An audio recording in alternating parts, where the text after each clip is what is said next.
മാഹിയിലെ CPIM പ്രവർത്തകന്റെ കൊലപാതകം ആസൂത്രിതമെന്ന് കോടിയേരി ബാലകൃഷ്ണൻ. മാഹിയിലെ പോലീസിന്റെ തണലിലാണ് RSS പ്രവർത്തകരെന്നും ഉഭയകക്ഷി ചർച്ചയിലെ തീരുമാനങ്ങൾ ബിജെപി ലംഘിക്കുന്നത് എന്തിനെന്നും കോടിയേരി ബാലകൃഷ്ണൻ. പോലീസിന്റെ ഒത്താശയോടുകൂടി നടന്നൊരു കൊലപാതകമാണ് സഖാവ് ബാബുവിൻ്റെ കൊലപാതകം. ഇതിന് പോണ്ടിച്ചേരി പോലീസ് അതിൻ്റെ ഉത്തരവാദിത്തം ഏറ്റെടുക്കണം. ഈ കേസിൻ്റെ അന്വേഷണം ഫലപ്രദമായി നടക്കണമെങ്കിൽ ഇന്നിവിടെ മാഹിയിലുള്ള സർക്കിൾ ഇൻസ്പെക്ടർ ഉൾപ്പെടെയുള്ള ഉന്നത പോലീസ് ഉദ്യോഗസ്ഥന്മാരെ സ്ഥലം മാറ്റണം. നീതിപൂർവമായ ഒരു അന്വേഷണം നടക്കുമെന്ന് ഉറപ്പുവരുത്തണം. കഴിഞ്ഞ കുറച്ച് ദിവസങ്ങൾക്ക് മുമ്പ് കൂത്തുപറമ്പിൽ ആർഎസ്എസിൻ്റെ ഒരു പരിശീലന പരിപാടി നടന്നിരുന്നു. ആ പരിശീലന പരിപാടി സ്ഥലത്ത് വെച്ച് ആസൂത്രണം ചെയ്തൊരു കാര്യമാണ് ഇപ്പോൾ അവർ നടപ്പാക്കിയിരിക്കുന്നത്. വിദേശ വനിതയുടെ കൊലപാതകത്തിൽ അന്വേഷണ സംഘം തെളിവെടുപ്പ് നടത്തി. പ്രതികളെ യുവതിയുടെ മൃതദേഹം കണ്ടെത്തിയ കണ്ടൽക്കാട്ടിലെത്തിച്ചാണ് തെളിവെടുപ്പ് നടത്തിയത്. വിവരങ്ങളുമായി റിനു ചേരുന്നുണ്ട്. റിനു, എന്തൊക്കെ തെളിവുകളാണ് ലഭിച്ചത്? ഇന്ന് രാവിലെ 10 മണിയോടുകൂടിയാണ് വിദേശ വനിതയുടെ കൊലപാതകവുമായി ബന്ധപ്പെട്ട ഉള്ള ഒന്നാം പ്രതിയായിട്ടുള്ള ഉമേഷിനെ പനത്തുറയിലേക്ക് എത്തിച്ചത് തെളിവെടുപ്പിനായി. ആദ്യം ഉമേഷിന്റെ വീട്ടിലെത്തിച്ച് അന്ന് കൊലപാതകം നടന്ന ദിവസം ഉമേഷ് ധരിച്ചിരുന്ന വസ്ത്രങ്ങൾ പോലീസ് ശേഖരിച്ചു. തുടർന്ന് ഈ വിദേശ വനിതയുടെ മൃതദേഹം കിടന്നിരുന്ന കണ്ടൽക്കാട്ടിന്റെ സമീപത്തേക്ക് പോലീസ് ഉമേഷുമായി എത്തുകയും ഉമേഷ് ഇവരുടെ അടിവസ്ത്രവും അതുപോലെ തന്നെ ചെരുപ്പും ഉൾപ്പെടെയുള്ള സാധന സാമഗ്രികൾ ഇവർ ഈ കായലിലേക്ക് എറിഞ്ഞു എന്നുള്ള ഒരു മൊഴിയാണ് പോലീസിന് ലഭിച്ചിരുന്നത്. അതിന്റെ അടിസ്ഥാനത്തിൽ ഈ ഉമേഷ് പറയുന്ന സ്ഥലങ്ങളിൽ ഇപ്പോൾ പോലീസിന്റെ നിർദ്ദേശപ്രകാരം മുങ്ങൽ വിദഗ്ധനും അതുപോലെ തന്നെ നാട്ടുകാരിൽ ചിലരും ചേർന്ന് ഈ ചെരുപ്പും അതുപോലെ തന്നെ വസ്ത്രങ്ങൾ ഉൾപ്പെടെയുള്ളത് കായലിൽ നിന്ന് എടുക്കുവാൻ വേണ്ടിയുള്ള ശ്രമം നടക്കുകയാണ്. ഇന്ന് ഉച്ചയ്ക്ക് ശേഷമായിരിക്കും രണ്ടാം പ്രതിയായിട്ടുള്ള ഉദയനെ ഇവിടേക്ക് എത്തിക്കുക. ഉദയനെ എത്തിച്ചതിന് ശേഷം ഉച്ചയ്ക്ക് ശേഷമായിരിക്കും ഉദയനെ എത്തിച്ച തെളിവെടുപ്പ് നടക്കുക. വലിയ രീതിയിലുള്ള ഒരു ബന്ധുക്കളുടെ ഭാഗത്തു നിന്നുള്ള എതിർപ്പോ ഒന്നും തന്നെ ഉണ്ടായിരുന്നില്ല. എന്നാൽ ഉമേഷിന്റെ അമ്മയും അതുപോലെ തന്നെ സഹോദരിമാരൊക്കെ വലിയ രീതിയിൽ കരയുകയും ബഹളം വയ്ക്കുകയും ചെയ്തു. ഉമേഷ് മാധ്യമങ്ങളോട് വിളിച്ചു പറയുന്നുണ്ടായിരുന്നു താൻ ഒരു തെറ്റും ചെയ്തിട്ടില്ല, തന്നെ പോലീസ് കൊടുക്കുകയാണ് എന്നുള്ള രീതിയിൽ മാധ്യമങ്ങളോട് ഉറക്കെ ഉമേഷ് വിളിച്ച് കരഞ്ഞുകൊണ്ടാണ് ഉമേഷ് പുറത്തേക്ക് വന്നത്. എന്തായാലും ഇപ്പോൾ പോലീസിന്റെ തെളിവെടുപ്പ് പുരോഗമിക്കുകയാണ്. റിനു ആണ് വിവരങ്ങൾ നൽകിയത്. വരാപ്പുഴയിൽ ആത്മഹത്യ ചെയ്ത വാസുദേവന്റെ വീട് ആക്രമിച്ച കേസിൽ ആയുധങ്ങൾ കണ്ടെടുത്തു. വടിവാൾ, ഇരുമ്പ്, പൈപ്പ് അടക്കമുള്ളവയാണ് കണ്ടെടുത്തത്. പോലീസ് കസ്റ്റഡിയിലുള്ള പ്രതികളെ സംഭവ സ്ഥലത്തെത്തിച്ച് തെളിവെടുപ്പ് നടത്തവെയാണ് ആയുധങ്ങൾ കണ്ടെടുത്തത്. അതേസമയം ശ്രീജിത്തിന്റെ കസ്റ്റഡി മരണക്കേസിൽ ഗ്രേഡ് SI ജയാനന്ദൻ ഉൾപ്പെടെ 4 പോലീസുകാരെ കൂടി പ്രതി ചേർത്തു. വിവരങ്ങളുമായി ഉമേഷ് ചേരുന്നുണ്ട്. ഉമേഷ്, വിവരങ്ങൾ. അനുശ്രീ, കഴിഞ്ഞ മാസം 6-നാണ് വാസുദേവന്റെ വീടാക്രമിച്ച കേസുമായി ബന്ധപ്പെട്ട് ശ്രീജിത്തിനെ അന്യായമായി കസ്റ്റഡിയിൽ വെച്ചതായി കണ്ടെത്തിയിരുന്നത്. അന്യായ തടങ്കലിന് കൂട്ടുനിന്നു എന്നതാണ് ഗ്രേഡ് SI ജയാനന്ദൻ, മറ്റ് പോലീസ് ഉദ്യോഗസ്ഥരായ സന്തോഷ് ബേബി, സുനിൽകുമാർ, ശ്രീരാജ് എന്നിവർക്കെതിരെ ചുമത്തിയിരിക്കുന്ന കുറ്റം. കൂടാതെ ശ്രീജിത്തിനെ കസ്റ്റഡിയിൽ മർദ്ദിക്കുന്നതിന് സാക്ഷികളായിട്ടും ഇക്കാര്യം ഇവർ മറച്ചുവെച്ചതായും അന്വേഷണത്തിൽ വ്യക്തമായി. ഇതേ തുടർന്ന് 4 പേരെ കൂടി പ്രതി ചേർത്ത് പ്രത്യേക അന്വേഷണ സംഘം പറവൂർ കോടതിയിൽ റിപ്പോർട്ട് സമർപ്പിച്ചു. കേസിൽ പ്രധാന സാക്ഷികൾ ഉൾപ്പെടെ 8 പേരുടെ രഹസ്യമൊഴി രേഖപ്പെടുത്തണമെന്ന അന്വേഷണ സംഘത്തിന്റെ ആവശ്യം കോടതി അംഗീകരിക്കുകയും ചെയ്തു. അതേസമയം വരാപ്പുഴയിൽ ആത്മഹത്യ ചെയ്ത വാസുദേവന്റെ വീട് ആക്രമിച്ച കേസിൽ ആയുധങ്ങൾ പോലീസ് കണ്ടെടുത്തു. ആക്രമണത്തിന് ഉപയോഗിച്ച ശേഷം വീടിന് സമീപം ഉപേക്ഷിച്ച ഇരുമ്പ് പൈപ്പ്, വടിവാൾ അടക്കമുള്ള ആയുധങ്ങൾ കണ്ടെടുത്തത്. കേസിൽ കീഴടങ്ങിയ പ്രതികളായ വിപിൻ, ശ്രീജിത്ത്, അജിത്ത് എന്നിവരെ സംഭവസ്ഥലമായ ദേവസ്വം പാടത്തെത്തിച്ച് തെളിവെടുപ്പ് നടത്തവെയാണ് ആയുധങ്ങൾ കണ്ടെടുത്തത്. ഇവരുടെ പോലീസ് കസ്റ്റഡി കാലാവധി അവസാനിക്കുന്നതിനെ തുടർന്ന് അടുത്ത ദിവസം കോടതിയിൽ ഹാജരാക്കും. അനുശ്രീ, വരാപ്പുഴയിൽ ആത്മഹത്യ ചെയ്ത വാസുദേവന്റെ വീടാക്രമിച്ച കേസിൽ ആയുധങ്ങൾ കണ്ടെടുത്തു. വടിവാൾ, ഇരുമ്പ് പൈപ്പ് അടക്കമുള്ളവയാണ് കണ്ടെടുത്തത്. വിവരങ്ങളാണ് ഉമേഷ് നൽകിയത്. ഈ വർഷത്തെ higher secondary, vocational higher secondary പരീക്ഷാഫലം പ്രഖ്യാപിച്ചു. +2-ന് 83.7% വിജയം. 14,735 വിദ്യാർത്ഥികൾ +2-വിൽ മുഴുവൻ വിഷയങ്ങൾക്കും A+ നേടി. 100 മേനി വിജയം നേടിയത് 79 സ്കൂളുകളാണ്. വൊക്കേഷണൽ ഹയർ സെക്കൻഡറി വിഭാഗത്തിൽ 90.24% പേരാണ് വിജയിച്ചത്. 3,69,021 പേരാണ് ഇത്തവണ +2-വിന് പരീക്ഷ എഴുതിയത്. ഇതിൽ 3,09,065 പേരാണ് തുടർ പഠനത്തിന് യോഗ്യത നേടിയത്. വിജയശതമാനം 83.75. വിജയശതമാനം ഏറ്റവും കൂടിയ ജില്ല കണ്ണൂരാണ്. 86.75. കുറവ് പത്തനംതിട്ട ജില്ലയിലും 77.16. ഇത്തവണ 79 സ്കൂളുകൾ 100 വിജയം കരസ്ഥമാക്കി. മുഴുവൻ വിഷയങ്ങൾക്കും A+ ഗ്രേഡ് നേടിയത് 14,735 വിദ്യാർത്ഥികൾ. 1200-ൽ 1200 സ്കോറും വാങ്ങിയ വിദ്യാർത്ഥികളുടെ എണ്ണം 180. വിജയത്തിൽ പിന്നിൽ പോയ 14 സ്കൂളുകളെ മുൻനിരയിലേക്ക് എത്തിക്കാൻ പൈലറ്റ് പദ്ധതി നടപ്പാക്കുമെന്ന് വിദ്യാഭ്യാസ മന്ത്രി സി രവീന്ദ്രനാഥ് പറഞ്ഞു. ചില സ്കൂളുകൾ വളരെ പുറകിൽ പോയിട്ടുണ്ട്. അതുകൊണ്ട് ഒരു പ്രത്യേക പദ്ധതി ഈ വർഷം പ്രഖ്യാപിക്കുകയാണ്. പൈലറ്റ് എന്ന രീതിയിൽ ഓരോ ജില്ലയിലും ഏറ്റവും പിറകിൽ പോയ സ്കൂൾ, അങ്ങനെ 14 സ്കൂളുകൾ പ്രത്യേകം ഹയർ സെക്കൻഡറി ഏറ്റെടുത്ത് പ്രത്യേക പരിശീലനങ്ങളും ഇടപെടലുകളും ശാസ്ത്രീയമായി നടത്തി അവയെ മുഖ്യധാരയിലേക്ക് കൊണ്ടുവരുവാനുള്ള വലിയ ഒരു ശ്രമം. വിവിധ കോമ്പിനേഷൻ അടിസ്ഥാനത്തിലുള്ള വിജയശതമാനം ഇപ്രകാരമാണ്. സയൻസിന് 85.91%, ഹ്യൂമാനിറ്റീസിന് 76.21%, കൊമേഴ്സിന് 85.22%, ടെക്നിക്കലിന് 76.77%, ആർട്ടിന് 82.11%വുമാണ് വിജയം. ഏറ്റവും കൂടുതൽ വിദ്യാർത്ഥികൾ പരീക്ഷ എഴുതിയ ജില്ല മലപ്പുറമാണ്. 53,915 പേർ. കുറവ് വയനാട് ജില്ലയിലും 9,042 വിദ്യാർത്ഥികൾ. കൂടുതൽ വിദ്യാർത്ഥികളെ പരീക്ഷയ്ക്കിരുത്തിയ സ്കൂൾ തിരുവനന്തപുരം പട്ടത്തുള്ള സെന്റ് മേരീസ് HSS ആണ്. പരീക്ഷയ്ക്കിരുത്തിയ സർക്കാർ സ്കൂൾ തിരൂരങ്ങാടി GHSSഉം. വൊക്കേഷണൽ ഹയർ സെക്കൻഡറി വിഭാഗത്തിൽ 90.24% പേരാണ് വിജയിച്ചത്. ഇംപ്രൂവ്മെന്റ് പരീക്ഷകൾ ജൂൺ 5 മുതൽ 12 വരെയായി നടക്കും. ഇതിനായി മെയ് 16 വരെ അപേക്ഷിക്കാം. പുനർമൂല്യനിർണ്ണയത്തിന് മെയ് 15 വരെയും അപേക്ഷിക്കാം. +1 പരീക്ഷാ ഫലങ്ങൾ മെയ് അവസാനത്തോടെ പ്രഖ്യാപിക്കുമെന്നും ജൂൺ 1-ന് +2 ക്ലാസുകൾ തുടങ്ങുമെന്നും വിദ്യാഭ്യാസ മന്ത്രി വ്യക്തമാക്കി. News bureau, Thiruvananthapuram. തോമസ് ചാണ്ടിക്കെതിരായ വിജിലൻസ് അന്വേഷണത്തിൽ കോടതി മേൽനോട്ടം വഹിക്കും. അന്വേഷണം പൂർത്തിയാകാൻ കോടതി വിജിലൻസിന് 4 മാസം അനുവദിച്ചു. കോട്ടയം വിജിലൻസ് കോടതിയുടേതാണ് ഉത്തരവ്. ലേക്ക് പാലസ് റിസോർട്ടിലേക്ക് അനധികൃതമായി റോഡ് നിർമ്മിച്ചെന്ന പരാതിയിൽ മുൻ മന്ത്രിയും NCP സംസ്ഥാന പ്രസിഡന്റുമായ തോമസ് ചാണ്ടിക്കെതിരായ അന്വേഷണത്തിന് കോട്ടയം വിജിലൻസ് കോടതി മേൽനോട്ടം വഹിക്കും. MP ഫണ്ട് ദുരുപയോഗം, നിലം നികത്തൽ എന്നീ കുറ്റങ്ങളാണ് പ്രധാനമായും അന്വേഷിക്കുന്നത്. ജനുവരി 4-നായിരുന്നു FIR രജിസ്റ്റർ ചെയ്തത്. 3 മാസത്തിനുള്ളിൽ അന്വേഷണ റിപ്പോർട്ട് സമർപ്പിക്കണമെന്നായിരുന്നു കോടതി നിർദ്ദേശം. ഈ സമയപരിധി ഏപ്രിൽ 19-ന് അവസാനിച്ചു. തുടർന്ന് അന്വേഷണം നീണ്ടുപോകുന്നത് ചൂണ്ടിക്കാട്ടി ഹർജിക്കാരനായ ആലപ്പുഴ സ്വദേശി സുഭാഷും അന്തിമ റിപ്പോർട്ട് സമർപ്പിക്കാൻ 4 മാസത്തെ സമയം വേണമെന്നാവശ്യപ്പെട്ട് അന്വേഷണ സംഘവും കോടതിയിൽ അപേക്ഷ നൽകിയിരുന്നു. ഹർജിക്കാരന്റെയും വിജിലൻസിന്റെയും അപേക്ഷകൾ പരിഗണിച്ച കോടതി അന്വേഷണം പൂർത്തിയാക്കാൻ വിജിലൻസിന് 4 മാസത്തെ സമയം അനുവദിച്ചു. എല്ലാ മാസവും 5-ാം പ്രവൃത്തി ദിവസം അന്വേഷണ പുരോഗതി കോടതിയെ അറിയിക്കണം. അതേസമയം റിസോർട്ടിലേക്ക് റോഡ് നിർമ്മാണത്തിന് അനുമതി നൽകിയതുമായി ബന്ധപ്പെട്ട് ആലപ്പുഴ മുൻ ജില്ലാ കളക്ടർ A. പത്മകുമാറിനെതിരായ പരാതി തുടർവാദത്തിനായി ഈ മാസം 16-ലേക്ക് മാറ്റി. TP Prashanth, news bureau, Kottayam. Uttarakhand ഹൈക്കോടതി ചീഫ് ജസ്റ്റിസ് KM ജോസഫിനെ സുപ്രീം കോടതി ജഡ്ജിയായി നിയമിക്കാൻ വീണ്ടും ശുപാർശ ചെയ്യണമെന്ന് മുതിർന്ന ജഡ്ജിമാർ ചീഫ് ജസ്റ്റിസിനോട് ആവശ്യപ്പെട്ടു. കഴിഞ്ഞ ദിവസം ചേർന്ന പ്രത്യേക യോഗത്തിലാണ് കുര്യൻ ജോസഫ്, രഞ്ജൻ ഗൊഗോയ്, മദൻ ബി ലോക്കൂർ എന്നീ ജസ്റ്റിസുമാർ ഈ ആവശ്യം ഉന്നയിച്ചിരിക്കുന്നത്. അതേസമയം ഈ ആവശ്യവുമായി ബന്ധപ്പെട്ട് J. ചെലമേശ്വർ ചീഫ് ജസ്റ്റിസിന് കത്തയച്ചു. KM ജോസഫിനെ സുപ്രീം കോടതി ജഡ്ജിയായി ശുപാർശ ചെയ്യാൻ ഉടൻ കൊളീജിയം വിളിച്ചു ചേർക്കണമെന്നാണ് മുതിർന്ന ജസ്റ്റിസുമാർ ആവശ്യപ്പെട്ടിരിക്കുന്നത്. കഴിഞ്ഞ ദിവസം ചേർന്ന പ്രത്യേക യോഗത്തിലാണ് കുര്യൻ ജോസഫ്, രഞ്ജൻ ഗൊഗോയ്, മദൻ ബി ലോക്കൂർ എന്നീ ജസ്റ്റിസുമാർ ഈ ആവശ്യം ഉന്നയിച്ചിരിക്കുന്നത്. ഇന്നലെ അവധിയിലായിരുന്ന ജസ്റ്റിസ് J. ചെലമേശ്വർ ചീഫ് ജസ്റ്റിസിന് കത്തയച്ചു.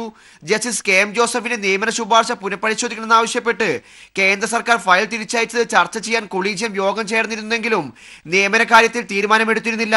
ഇക്കാര്യം പരിഗണിക്കാൻ വീണ്ടും കൊളീജിയം യോഗം വിളിക്കുമെന്നായിരുന്നു അന്ന് തീരുമാനിച്ചത്. എന്നാൽ ഇത്രയും നാളായിട്ടും കൊളീജിയം യോഗം വിളിച്ചു ചേർക്കാത്ത സാഹചര്യത്തിലാണ് ഉടൻ കൊളീജിയം വിളിക്കണമെന്നാവശ്യപ്പെട്ട് മുതിർന്ന ജഡ്ജിമാർ രംഗത്തെത്തിയിരിക്കുന്നത്. KM ജോസഫിന്റെ പേര് കൊളീജിയം വീണ്ടും ശുപാർശ ചെയ്തേക്കും. എന്നാൽ അത് അംഗീകരിക്കാതിരിക്കാൻ കേന്ദ്ര സർക്കാരിന് സാധിക്കുകയില്ല. 3.5 മാസം കഴിഞ്ഞതിനു ശേഷമാണ് ഇന്ദു മൽഹോത്രയുടെ പേര് പരിഗണിച്ചത്. അതുപോലെ രണ്ടാമതും കൊളീജിയം അയക്കുന്ന ശുപാർശ വൈകിപ്പിക്കാൻ കേന്ദ്ര സർക്കാരിന് സാധിക്കും. ശുപാർശയുടെ കാര്യത്തിൽ കൊളീജിയത്തിന് ഭിന്നാഭിപ്രായമില്ലെന്നാണ് സൂചന. News bureau, Delhi. ചരിത്രത്തെ സാക്ഷിയാക്കിയ ഇഷാൻ സൂര്യയെ താലിചാർത്തി. ട്രാൻസ്ജെൻഡേഴ്സായ സൂര്യയുടെയും ഇഷാന്റെയും കല്യാണം തിരുവനന്തപുരത്ത് നടന്നു. കേരളത്തിലെ ആദ്യ ട്രാൻസ്ജെൻഡേഴ്സ് വിവാഹമാണിത്. വധുവായി അണിഞ്ഞൊരുങ്ങിയെത്തിയ സൂര്യയുടെ കഴുത്തിൽ ഇഷാൻ മിന്നുചാർത്തിയപ്പോൾ ഇരുവരുടെയും ബന്ധുക്കൾ സാക്ഷികളായി.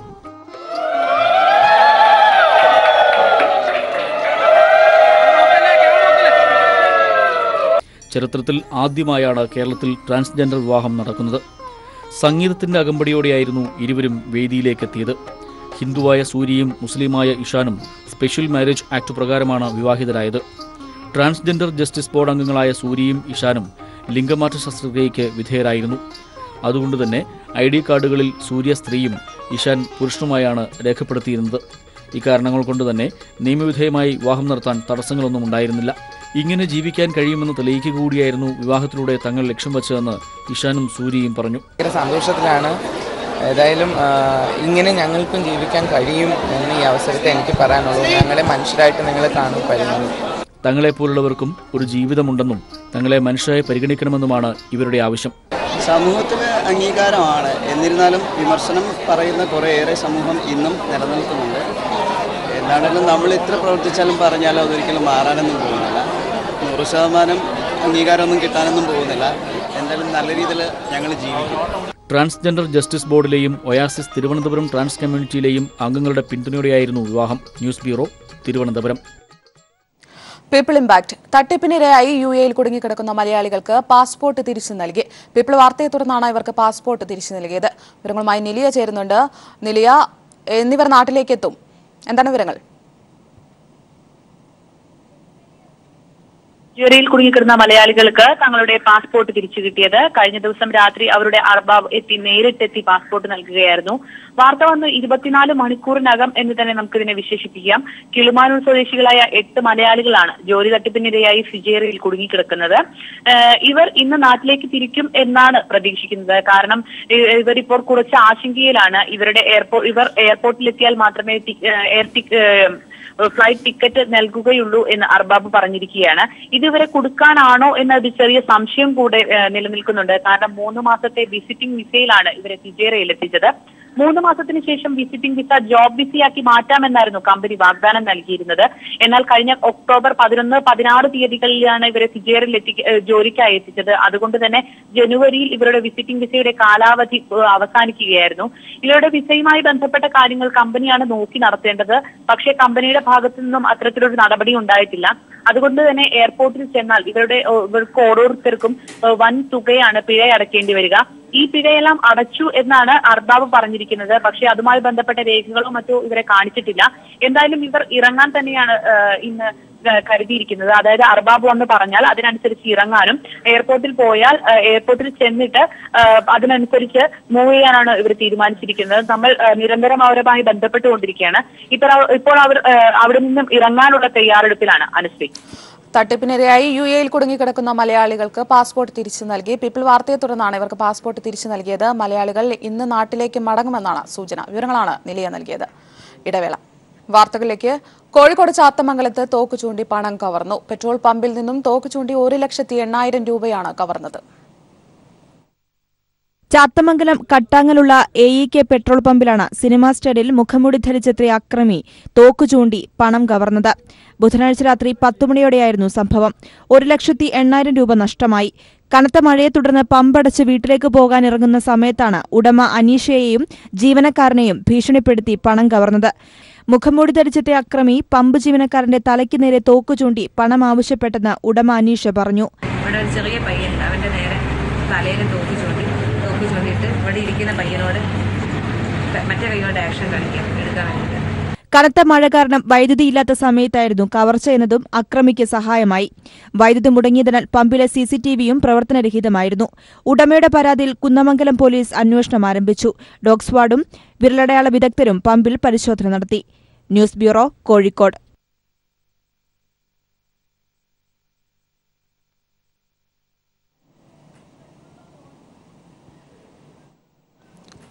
പെട്രോൾ പമ്പ് ഉടമയുടെ വാക്കുകളിലേക്ക്. ഇവിടെ ഒരു ചെറിയ പയ്യൻ അവന്റെ നേരെ തലയിൽ തോക്ക് ചൂണ്ടിയിട്ട് ഇവിടെ ഇരിക്കുന്ന പയ്യനോട് മറ്റേ കൈയോട് ആക്ഷൻ കാണിക്കാം എടുക്കാൻ വേണ്ടിയിട്ട്. സംസാരിച്ചിട്ടൊന്നുമില്ല. എന്തോ രണ്ട് വാക്കറ്റം പറഞ്ഞിട്ടുണ്ട്. അത് ഏതാ ലാംഗ്വേജ് എന്ന് എനിക്ക് മനസ്സിലായിട്ടില്ല. അത് കഴിഞ്ഞ് ക്യാഷ് വാങ്ങി ഇവിടെ കോയിൻസ് ഉണ്ടായിരുന്നു, ചെറിയ കോയിൻസ് ഉണ്ടായിരുന്നു, 100 രൂപ കോയിൻസ് വരെ വാരി വെച്ചിട്ടില്ല. കോയിൻ ആ പേപ്പറിൽ വാരി സഞ്ചിയൊന്നുമില്ല. ആ കടലാസിൻ്റെ അകത്ത് ഞാൻ കെട്ടി വെച്ച കടലാസ് ഉണ്ടല്ലോ അതിലേക്ക് ആ കോയിൻസ് വരെ വാരി വെച്ചിട്ടാണ് പോയത്.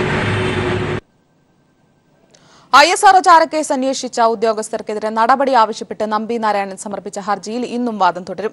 ഉദ്യോഗസ്ഥർക്കെതിരെ CBI അന്വേഷണം നടത്തേണ്ട സാഹചര്യമില്ലെന്നും അന്വേഷണം സംസ്ഥാന സർക്കാർ തീരുമാനിക്കട്ടെയെന്നും സുപ്രീംകോടതി കഴിഞ്ഞ ദിവസം വ്യക്തമാക്കിയിരുന്നു.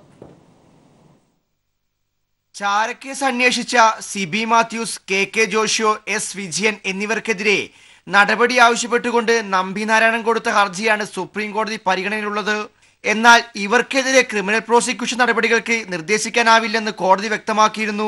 CBI അന്വേഷണം നടത്തേണ്ട സാഹചര്യമില്ലെന്നും സംസ്ഥാന സർക്കാർ കേസ് അന്വേഷിച്ചാൽ പോരെയെന്നും സുപ്രീംകോടതി കഴിഞ്ഞ ദിവസം ചോദിച്ചിരുന്നു. അതേസമയം നമ്പി നാരായണൻ നൽകേണ്ട നഷ്ടപരിഹാര തുക സംസ്ഥാന സർക്കാർ നൽകണമെന്നും കുറ്റക്കാരാണെന്ന് കണ്ടെത്തുന്ന ഉദ്യോഗസ്ഥരിൽ നിന്ന് പിന്നീട് ഈ തുക സർക്കാരിന് ഈടാക്കാമെന്നും കോടതി വ്യക്തമാക്കിയിട്ടുണ്ട്. എന്നാൽ നമ്പി നാരായണനെ കേസിൽ കുടുക്കിയവരെ കണ്ടെത്താൻ അന്വേഷണം നടത്താൻ തയ്യാറാണെന്ന് CBI കോടതിയെ അറിയിച്ചിരുന്നു.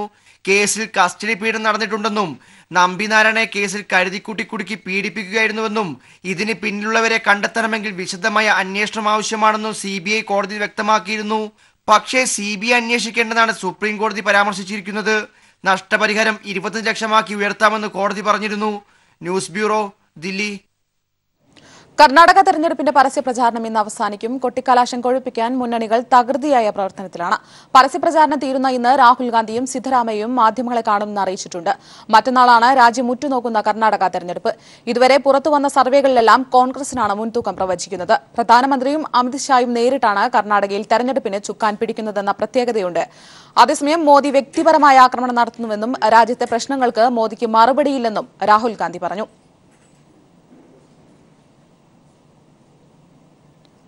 വെറുപ്പിന്റെ രാഷ്ട്രീയമാണ് കർണാടകയിൽ BJPയുടേതും പ്രധാനമന്ത്രിയുടേതെന്നും പ്രചാരണോപാധിയെന്ന് PK കുഞ്ഞാലിക്കുട്ടി. ഏതു വിഷയവും വർഗീയവൽക്കരിക്കാനാണ് BJPയുടെ ശ്രമമെന്നും കുഞ്ഞാലിക്കുട്ടി വ്യക്തമാക്കി. ചെങ്ങന്നൂർ തെരഞ്ഞെടുപ്പിൽ BDJS ആദ്യം നയം വ്യക്തമാക്കട്ടെയെന്നും SNDPയുടെ പാരമ്പര്യം വെച്ച് അവർക്ക് NDAയിൽ തുടരാനാകില്ലെന്നും കുഞ്ഞാലിക്കുട്ടി ദില്ലിയിൽ പറഞ്ഞു. ഒരു വെറുപ്പിന്റെ രാഷ്ട്രീയം, അതാണ് പ്രചരണോപാധി. BJP രാജ്യത്ത് പയറ്റുന്ന ഒരു രാഷ്ട്രീയ തന്ത്രമാണ് ഇത്. ഏത് ഇഷ്യൂവും അല്പം വക്രീകരിച്ച് വർഗീയവൽക്കരിച്ച് അങ്ങോട്ട് പറയുക. അല്ല, അത് ഇപ്പോൾ SNDPൻ്റെ പാരമ്പര്യമൊക്കെ വെച്ച് നോക്കുകയാണ് എന്നുണ്ടെങ്കിൽ അവർക്ക് അതുപോലുള്ള ഒരു മുന്നണിയിൽ നിൽക്കാൻ കഴിയില്ല. ഇനി അവർ വേറെ ഒരു മുന്നണിയിൽ നിൽക്കുന്നു എന്നാണ് പറയുന്നത്. അവിടുന്ന് വിട്ട് വന്ന് അവരെ നയം വ്യക്തമാക്കുമ്പോഴല്ലേ നമ്മൾ കമന്റ് ചെയ്യാൻ പാടുള്ളൂ. ചെങ്ങന്നൂർ ഉപതെരഞ്ഞെടുപ്പിലെ നിലപാട് തീരുമാനിക്കാൻ Kerala Congress M steering committee യോഗം നാളെ കോട്ടയത്ത് ചേരും. ചെങ്ങന്നൂർ ഉപതെരഞ്ഞെടുപ്പാണ് മുഖ്യ അജണ്ടയെങ്കിലും പരസ്യ പിന്തുണ പ്രഖ്യാപിക്കാതെ മനസാക്ഷി വോട്ടിന് സാധ്യത. സംസ്ഥാന ഭാരവാഹി തെരഞ്ഞെടുപ്പിന് ശേഷമുള്ള ആദ്യ യോഗം ഉച്ചയ്ക്ക് 2:30 കോട്ടയം ഓർക്കിഡ് റെസിഡൻസിലാണ് ചേരുക. ലോക്സഭാ തെരഞ്ഞെടുപ്പിന് മുമ്പ് എത്രയും വേഗം മുന്നണി പ്രവേശനം സാധ്യമാക്കണമെന്നാണ് കേരള കോൺഗ്രസ് മാണി ഗ്രൂപ്പിന്റെ പൊതുവികാരം. അതിനാൽ മുന്നണികൾക്കെന്ന പോലെ കേരള കോൺഗ്രസിനും ചെങ്ങന്നൂർ തെരഞ്ഞെടുപ്പ് ഫലം നിർണായകമാണ്. ഈ സാഹചര്യത്തിൽ ഏതെങ്കിലും മുന്നണിക്ക് പരസ്യ പിന്തുണ പ്രഖ്യാപിക്കേണ്ടതില്ലെന്ന നിലപാടിനാണ് പാർട്ടിയിൽ മുൻതൂക്കം. പരസ്യ പ്രഖ്യാപനത്തിൽ നിൽക്കാതെ കരുതലോടെ നീങ്ങാനാണ് കേരള കോൺഗ്രസ് തയ്യാറെടുക്കുന്നതെന്ന് പാർട്ടി ചെയർമാൻ KM മാണിയും വ്യക്തമാക്കുന്നു. ചെങ്ങന്നൂരെ ഞങ്ങളുടെ പ്രവർത്തകർ വളരെ പ്രബുദ്ധരാണ്. ഞങ്ങളുടെ പാർട്ടിയുടെ മനസ്സൊക്കെ അവർക്കറിയാം. അവരുടെ യുക്തമനുസരിച്ച് ഫ്രാഞ്ചൈസ് അവർ വിനിയോഗിക്കും. ഞങ്ങളുടെ നിലപാട് പറഞ്ഞിട്ടുണ്ട്. ഞങ്ങളിതുവരെ ഒരു മുന്നണിയിൽ ചേരുന്ന കാര്യം ഇതുവരെ തീരുമാനിച്ചിട്ടില്ല. പാർട്ടിയുടെ യോഗങ്ങൾ ചേരുന്നുണ്ട്. കേരള കോൺഗ്രസ് M ആലപ്പുഴ ജില്ലാ പ്രസിഡന്റ് ജേക്കബ് തോമസ് അരികുപുറം ചെങ്ങന്നൂരിൽ ഇടത് അനുകൂല മനോഭാവം പരസ്യമാക്കി നേരത്തെ രംഗത്ത് വന്നിരുന്നു. തീരുമാനമെടുക്കാൻ പ്രാദേശിക ഘടകത്തെ അനുവദിക്കണമെന്ന ആവശ്യവും പാർട്ടി നേതൃത്വത്തെ അറിയിച്ചിട്ടുണ്ട്. അതേസമയം വിജയസാധ്യത ആർക്കെന്ന് വിലയിരുത്തി മനസാക്ഷി വോട്ടെന്ന നിലപാട് കേരള കോൺഗ്രസ് നേതൃത്വം സ്വീകരിച്ചേക്കും. ഇക്കാര്യങ്ങളിൽ തീരുമാനത്തിലെത്താനാണ് സംസ്ഥാന ഭാരവാഹി തെരഞ്ഞെടുപ്പിന് ശേഷമുള്ള ആദ്യ യോഗം വെള്ളിയാഴ്ച കോട്ടയത്ത് ചേരുന്നത്. TP Prashanth, news bureau, Kottayam.